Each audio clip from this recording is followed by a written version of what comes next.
A palavra adoração no original do grego, Novo Testamento, proskuneo, que significa prostrar ou demonstrar reverência. Adoração é um reconhecimento da grandeza e santidade de Deus. Olá, sintam-se muito bem cumprimentados na bendita paz do Senhor Jesus Cristo. Daqui vos fala a Zira Silvanique.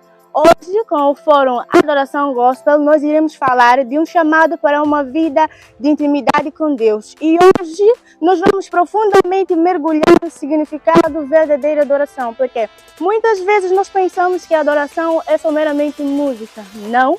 A Bíblia nos ensina que a adoração vai muito mais para além daquilo que a gente pensa ou a gente imagina, hein?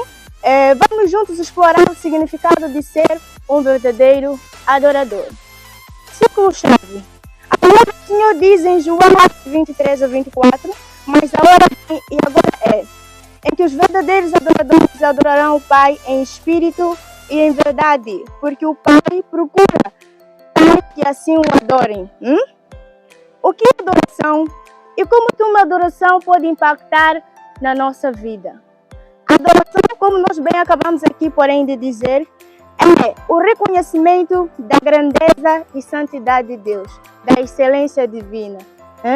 Quando nós reverenciamos ao Senhor, quando nós enaltecemos ao Senhor, quando nós bendizemos ao Senhor os seus feitos, nós estamos perante a adoração. E dessa maneira, como é que nós podemos diferenciar a adoração do louvor? Vejamos.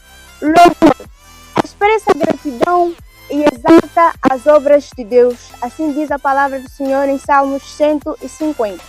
Enquanto que a adoração é um relacionamento profundo e total entrega a Deus. Perceba, louvor, expressar gratidão e exaltar as obras de Deus. Adoração, relacionamento profundo e entrega total a Deus. Vejamos aqui algumas referências bíblicas. Em Romanos 12, no versículo 1, a palavra do Senhor diz assim: rogo-vos, pois, irmãos, pela compaixão de Deus, que apresenteis os vossos corpos como sacrifício vivo, santo e agradável diante de Deus, que é o vosso culto racional.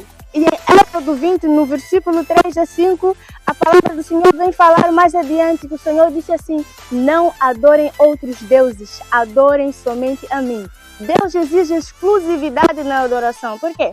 Outras pessoas adoram espíritos contrários, deidades, entidades estranhas, ídolos falsos, mas quando nós vamos falar da adoração gospel, estamos a falar da adoração que é direcionada ao Senhor dos Senhores, ao dono do universo, o Criador de tudo e de todas as coisas, o Salvador da humanidade, o que tem poder de fazer tudo e todas as coisas, o Deus de Abraão, Isaac e Jacó. Quando nós falamos da adoração gospel, falamos da adoração que é direcionada ao Senhor da glória, o único Deus. Vejamos aqui alguns exemplos bíblicos de adoração. Primeiro, Abraão e Isaac.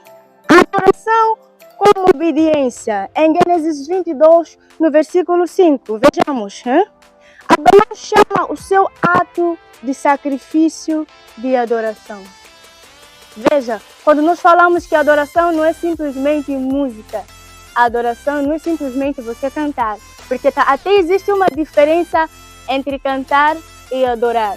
Quando você canta, você fala simplesmente, mas quando você adora, você envolve o seu coração. Então, nesse exemplo, nós conseguimos aqui constatar que a adoração envolve também sacrifício. Mostra que a adoração envolve renúncia e obediência. É por isso que, mais além, nós podemos também dizer que a adoração não é simplesmente música ou cantar. A adoração é um estilo de vida que exige reverência e sacrifício, bem como também renúncia. Você não vai dizer que é um verdadeiro adorador se antes não negou a si próprio. Você não vai dizer que é um verdadeiro adorador se antes não deixou a sua maneira de viver que agrada a si. Por quê? Quando você se torna um verdadeiro adorador, você se aproxima a Deus, você torna-se mais próximo de Deus. E quando assim acontece, você não mais vive a sua vontade, mas é a vontade de Deus que você pode passar. Você praticamente passa a acreditar que é a vontade de Deus que deve se manifestar na sua vida. Ou você não pode mais viver a tua vontade, mas viver a vontade de Deus, pois a vida não te pertence, ela não é sua.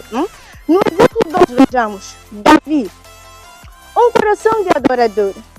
Salmos 27, no versículo 4, no Salmos 51, no versículo 17.